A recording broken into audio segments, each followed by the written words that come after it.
And I'll do the same. If I could just get your first and last name so I have it on tape. My name is Mitsuhiro Kodama. And do you go by a nickname or do you go by Mitsuhiro or? Everybody calls me Joe. Calls you Joe? Joe, yeah. That's because I went to Procure school after I came back from Japan when I was young. And I only spoke Japanese.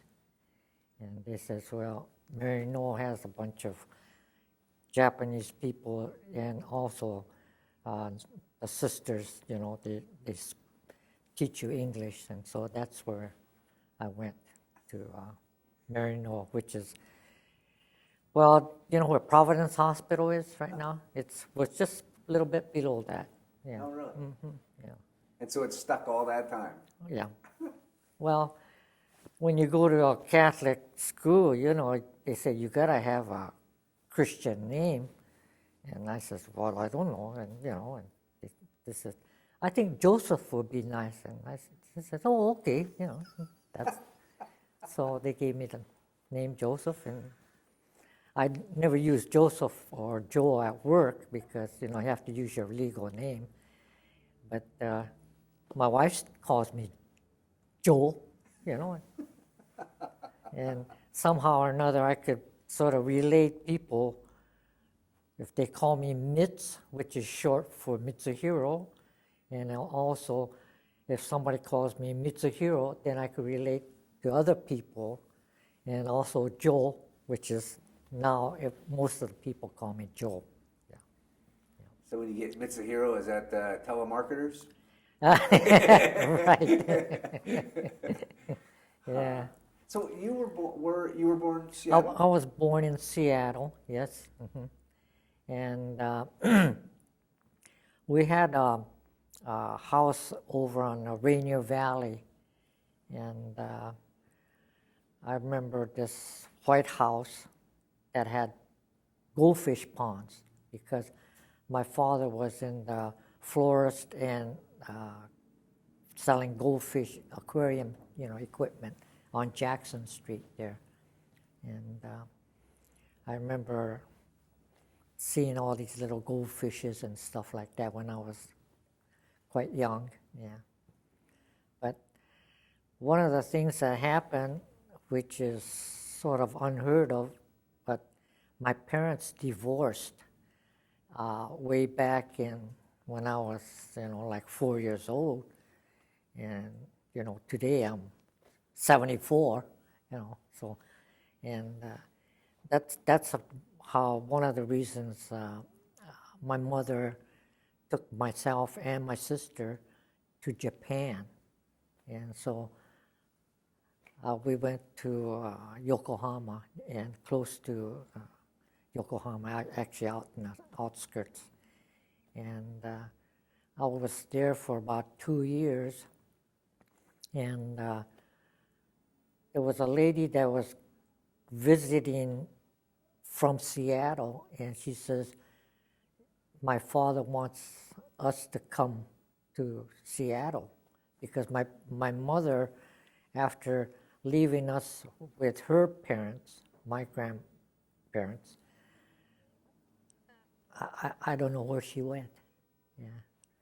And so at that time then we said, my sister says, well, let's go back because she's 4 years older than myself. And so we came back to Seattle. Yeah. How old were you then? I was 7, I think, somewhere around there, yeah. So do you remember being in Japan with your Oh, grandfather? yeah. And in fact, I went to school in Japan. And that's why I spoke Japanese and was able to write the simple Japanese characters and learn how to write my name in kanji, which is the, you know, Chinese characters. Yeah. And yeah, it's. But what an interesting child, because I mean, thinking about being that young and the uniqueness, your mom being divorced, your dad being divorced. Yeah. Because, like you said. At those times, things like that never happened, you know. Yeah. And then taking the boat all the way back. Yeah, we You got couldn't on fly. yeah, that's right. We took a boat, and I remember running around on the boat, and and eating the different foods, and people were getting sick, and I had a great time. Yeah. Yeah. When you got back, did your dad remarry ever, or?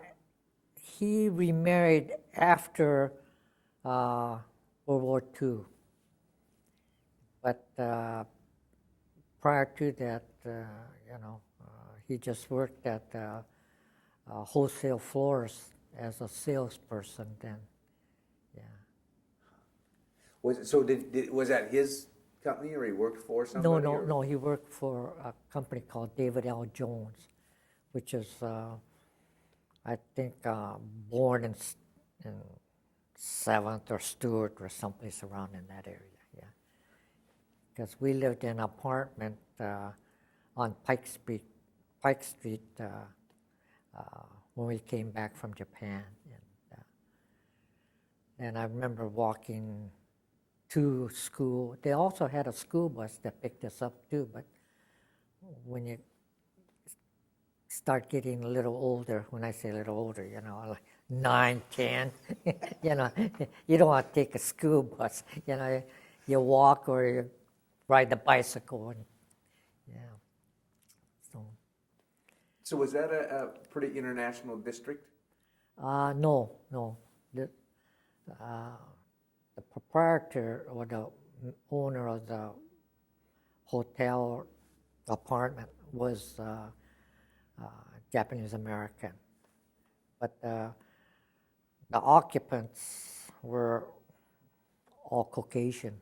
Yeah.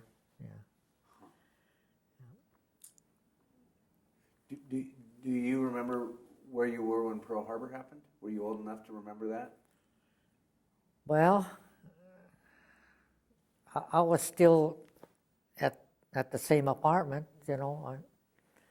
I don't recall too much about Pearl Harbor other than what you see in the newsreels, and stuff like that. But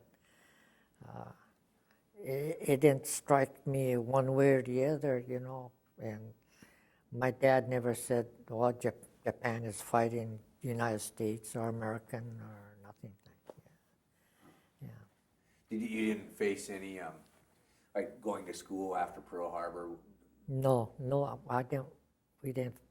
I didn't have any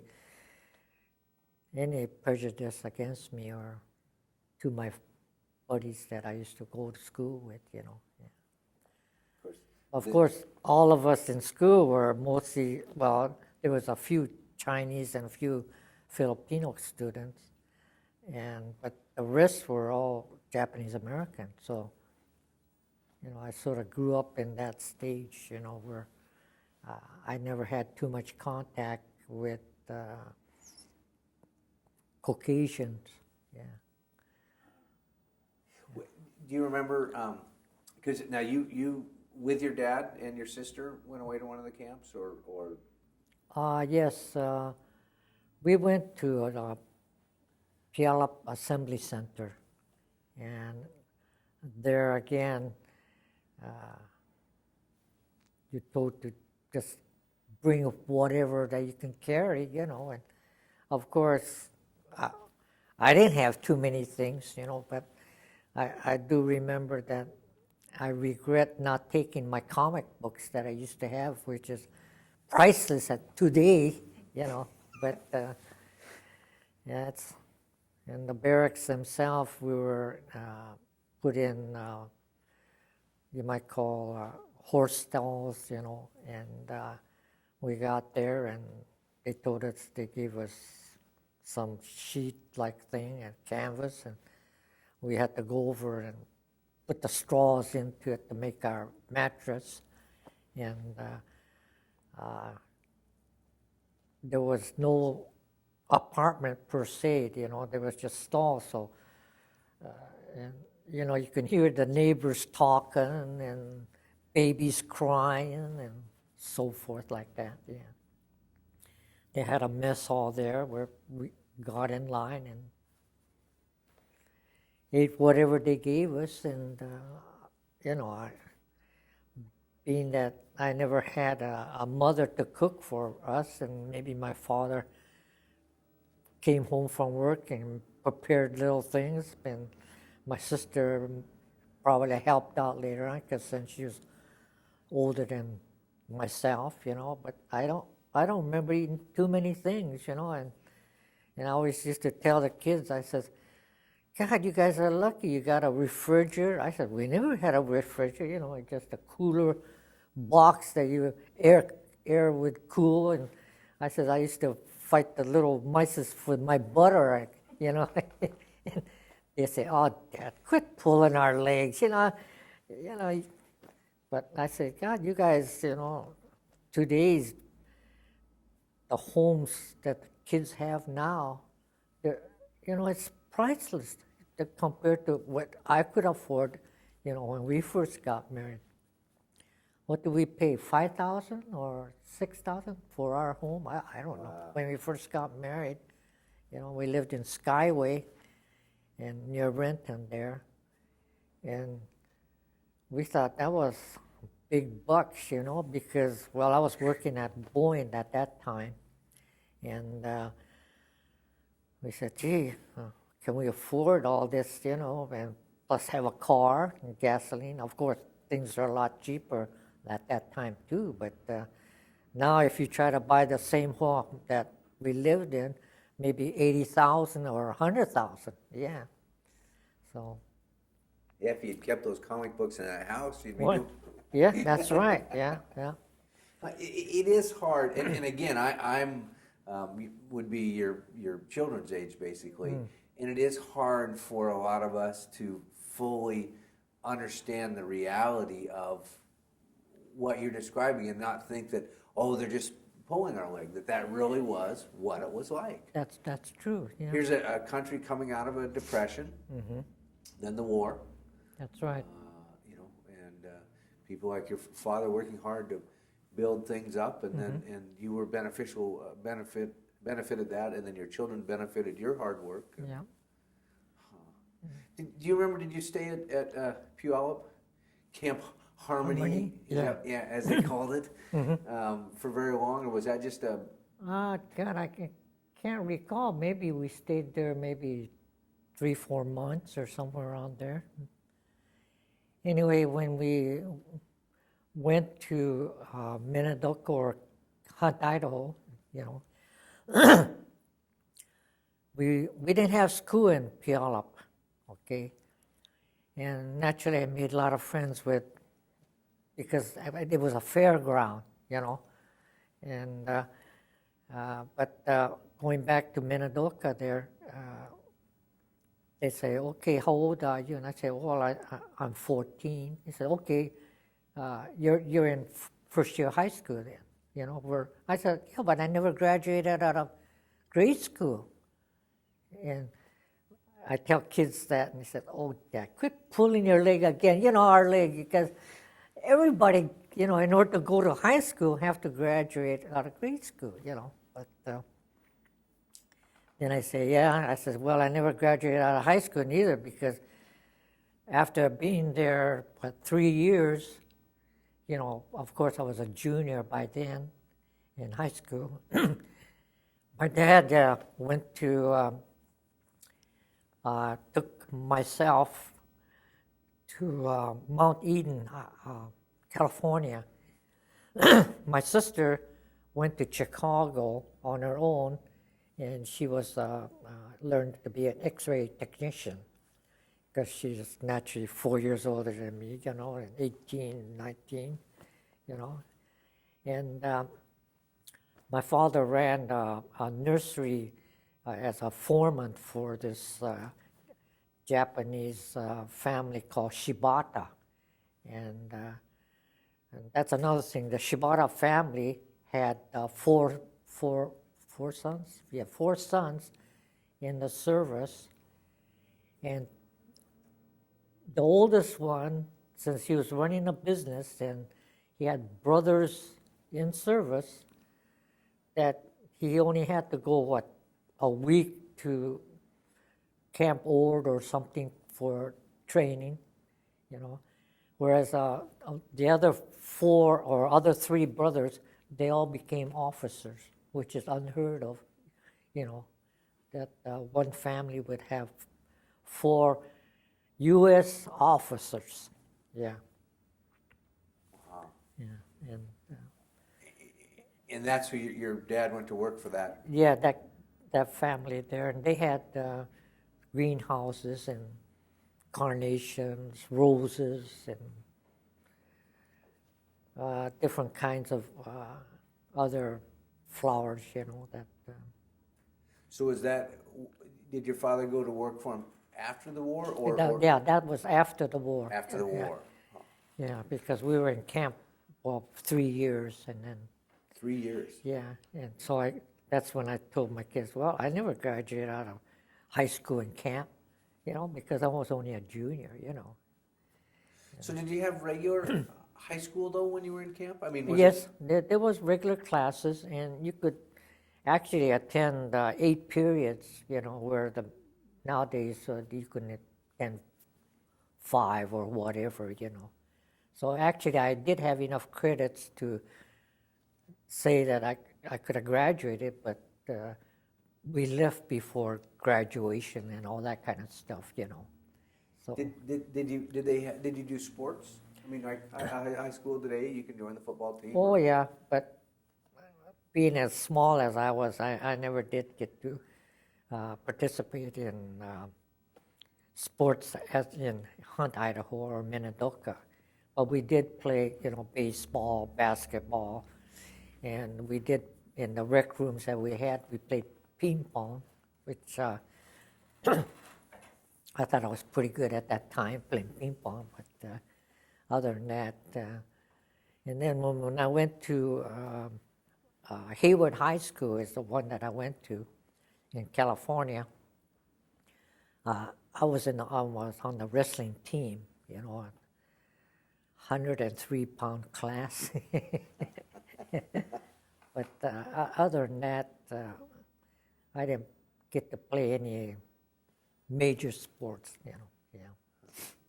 What was being in the camp? What was life like? I mean, did you hang out with your buddies, or was it like just living in another city, or were you aware you were in a? Well, mostly I just hung around with the kids in the block and played baseball and basketball, whatever, yeah. And we used to line up to go eat. And there was another thing. When we first went there, we were about the first ones to get into Minidoka. And so a lot of the other barracks weren't built yet. And a couple of us guys says, gee, maybe we can help other people come in. And like I told you, I was maybe 14 at that time, and a couple of the other guys were 16, whatever.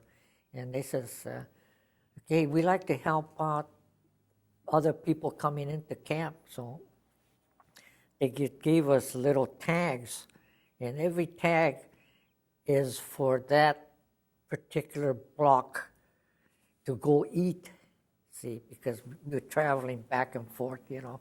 Whenever lunchtime came, you can use the tag. So we had multicolored tags, you know. And so what we used to do is find out which one had the best dessert, you know, and then go to that particular one to say, okay, we have the tag, you know, and get their dessert. And yeah, so that was when we helped out different people come in and, you know, help out, settle in their barracks or whatever, yeah. And get dessert. And dessert, yeah.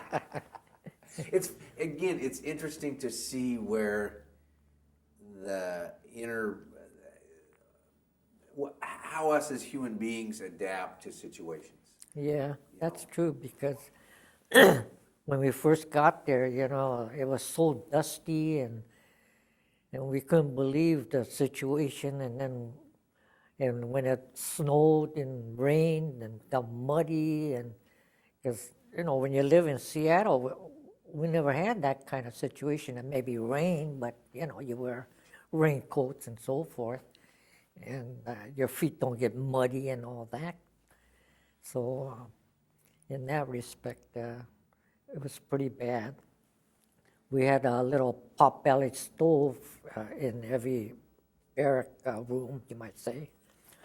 And we used to have to go get the coal or find pieces of wood or sage or whatever to warm ourselves, because there was no central heating at all. Yeah. So each family within the block itself and had little separate areas. Had a little stove to warm themselves. Yeah. And they had iron cots that we slept on, and so forth. And they issued us blankets, army blankets well, I don't know. There was no curtains or anything like that, and other than what people themselves, trade at. There was a co-op store, that's right, that you could purchase many things like that. Yeah. But, I've heard that even though there were walls in between families, mm-hmm. the walls only went up to the trusses. Oh, no, that's only in Puyallup. Oh. Yeah, the ones in the barracks that we, Minidoka, there was solid walls. Oh, there was? Yeah. So you had a little more family privacy. Yeah, little more privacy, yeah. But I would assume walking the blocks and all that as kids, you could pretty well, because there wasn't insulation, there was tar paper. Yeah, well, yeah, that's true. So if somebody was in trouble, you knew. Oh, yeah, you can hear it, I think, yeah. Don't get, your friends today because they're getting yelled at by their mom or whatever. Yeah. What do you remember? Your dad, was this hard on your dad, do you think? Do you remember his attitude or spirits? I don't know. In those days, my dad never talked to us about situations. It's time to eat, or you're going to sleep, or you better take a bath, or, those things. But I don't even recall, sitting down talking, so-called man-to-man talk or anything like that. Yeah. So he never did express how he even came to America. Excuse me. My sister married, and her husband talked to my father quite a bit, and the records don't show it, but he served in the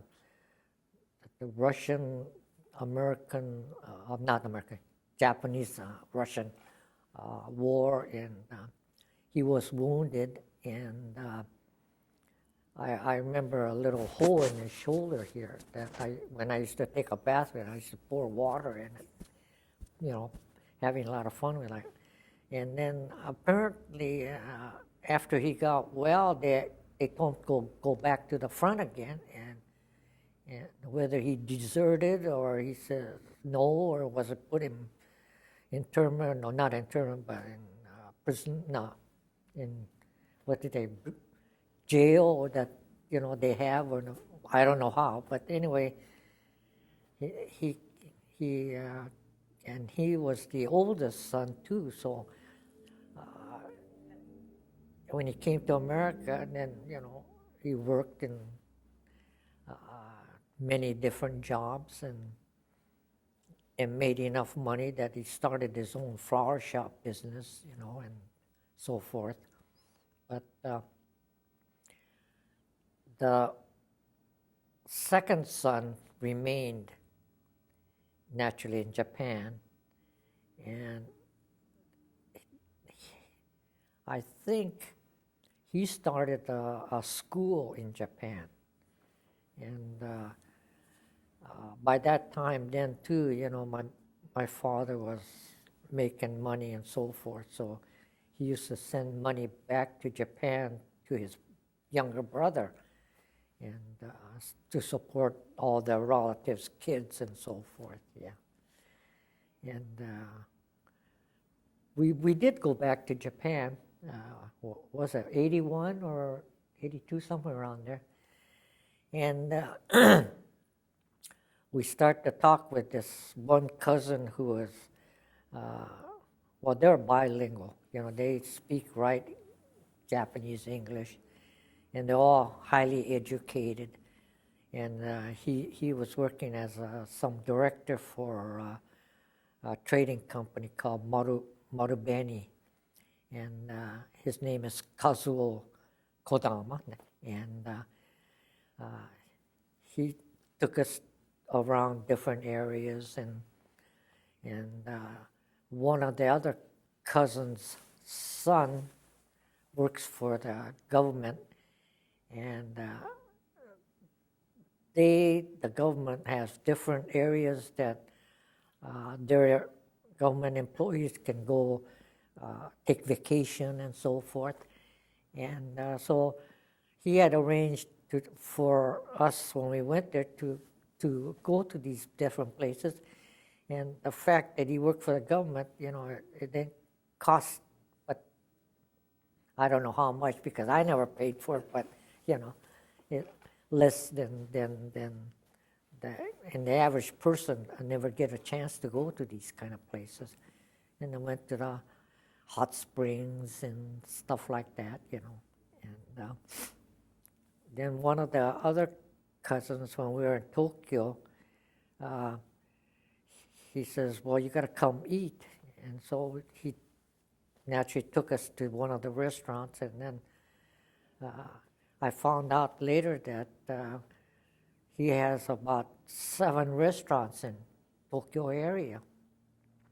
And then, you know, I said, okay, I have to pay, you know, and they said, oh, no, you know, and anyway, then we found out later that my father was sending money to their parents, and so that's how they got started, you know, and gone to college and to whatever, you know, to businesses or whatever, and so they're trying to pay me back through, you know, because of my father, and we had a great time, and, yeah.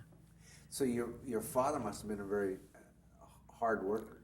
Well, he did, and not only that, he went to school here too, you know, and he learned how to speak and write English, and, you know, of course he knew Japanese and right, but, you know, yeah, so, and I don't know too many so-called essays going to high school and, you know, or college to get a degree in these whatever that is subject that he was taking. Yeah. So I guess he's pretty smart. Not like me. I'm the not so smart guy. That's not true. Because you were in Japan until you were about 7 years old. Yeah. So do you remember enough Japanese that yeah, you can? That's another thing too. See, when I came back, since I went to school 2 years, I knew how to add and subtract, you know.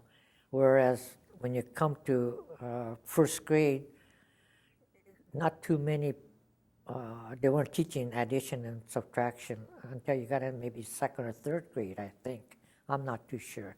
But, you know, I was able to get the answers right away. But when it came to some spelling words or something, well, you know, I don't know. I have a hard time with that and reading and stuff because we did have, you know, English books, you know, and so forth at Marino.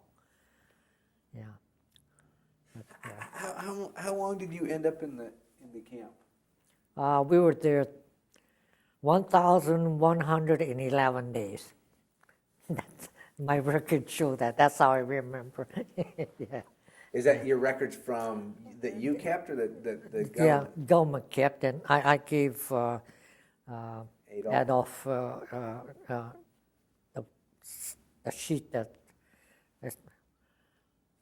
War Relocation Authority, yeah, the little sheet that I have, yeah. And it tells something about there, yeah. What did you think about the? I think Reagan started it, but George Bush signed it. The apology, basically. I mean, Well, it should have never happened, really. But things did happen, and when they say they're going to pay us so much, and if you divide the amount of days or that you were there to the money value that they gave us, it's hardly anything, But that's not the point. The point is that, today things like this is happening again because of the wars that's going on, and terrorists and so forth. But at that time, when we heard about it, they said, well, so what, I didn't give too much thought to say, well, thank you, Mr. President, for sending me this little, letter saying that the government apologized and so forth. But I guess I wasn't into that type of politics or anything, because all we're concerned is, well, have a good job, feed the kids, the family, and stuff like that. But I made a comment that the value that they gave us, you can't even buy a car with that, So, but I was very fortunate that I was working at the Boeing Airplane Company, and I got into the commercial side, and I must have had somebody looking after me because I got into design, engineering, management there, and as long as you have good workers, it makes you look good, and so I'm very fortunate in that case. Yeah. Yeah. Have you ever talked to your kids about it? I know I asked your wife that question. Have they ever asked you about, hey, Dad, or? No, I don't think my kids ever asked me about camp that I can recall. Yeah. They'd think you were pulling their leg. Yeah, again, yeah. Every time I say something, oh, Dad, because, well, a lot of times I do, I jokingly kid them about this and that. Yeah. So, yeah. Do you think that there's a message or a piece of history that should be put back in the books for your grandchildren or great-grandchildren that won't be old enough to talk to you and find out about this? I think they are starting to write more about it in the history books. And I know that, well, another thing is, too, that the younger kids today, when I say younger, 9, 10, 11, 12, that age bracket, they know how to use the computer, and so they're getting a lot of this stuff quicker than when we were growing up. So, yeah, not to say that they were smarter than we are at that age too, but then, I give a lot of credit to the younger generation coming up. Yeah. That's one thing that probably today's generation might not think about is how different communication was then compared to now, because I never thought about that, but think if you had email then, how different it might have been. Yeah. Well, should we do it? Should we not do it?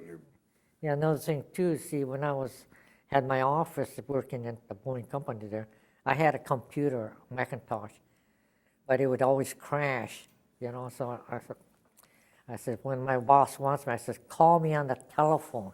I'm so used to the old concept. And so later on, when we moved to Bainbridge, then my so-called brother-in-law my wife's sister's, Jane's husband gave us a computer because he said he helped a guy move the computer equipment. And the guy said, "Hey, you want these computers?" And he took a few, but he kept one good one for himself. And he said, "Got this one," and then found out later that his son-in-law looked at the computer that they were going to give me and says, "Hey, that's better than the one I have." So he brought his in there, and I got the old one. But then, we used to do all this stuff, but then later on I said, "Oh, the heck with that." And then just recently, my daughter and husband living in Portland, they're the youngest, they gave us a laptop. And I says, "I'm not going to fool around with a computer anymore." So Lily's the only one that emails, writes up their records for her, historical museum recording secretary she is now, and so forth. And I don't even write letters. I'm so used to dictating to a secretary or something that, Lily goes, "Can't you write your own?" I said, "Well, if I have to write it, and I said, "Would you mind calling and I'll get on the phone?" She gets mad at me for that. Yeah, so. Things have changed. Yeah, and you get to be so old too, you don't want to do anything more than eat, drink, smoke, whatever, yeah. And I don't like to travel anymore because, well, my wife, I don't know if she told you, but she was working for United Airlines as the registered nurse, giving physicals to all employees at one time. And so we get, what do they call it,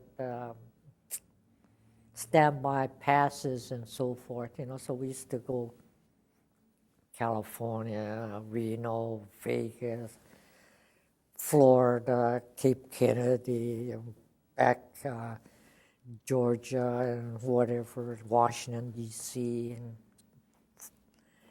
But I tell Lily now, I says, I can't sit that long, and you can walk around on the plane, but still, yeah. No more traveling. Yeah, no more traveling. I says, if it takes longer than an hour and a half, forget it, But we do have a daughter living in Mount Vernon area, and we go there, and their place, since Rod is in the business of planting design is the company's name, and he designs, and has a crew put in all the so-called gardens and displays of big monuments and whatever, Yeah. But when you start saying about being prejudiced and did you have any experience and so forth, I really haven't had any. Oh, there's one thing about prejudice. I always tell my kids, I'm really prejudiced. I said, I'm prejudiced for anyone taller than me. But other than that, it's we haven't had too much, or at least I haven't, other than the people working, that with the so-called round eyes. We're the slant eyes and they're the round eyes. But these guys that were working, they're all good guys, and they do what you're asked to do, and never had any problems of that type. And it's well, I think I sort of led a sheltered life compared to some of the other people, saying they had this incident happen or that. Yeah. Lucky man. Yeah. Lucky to be this old.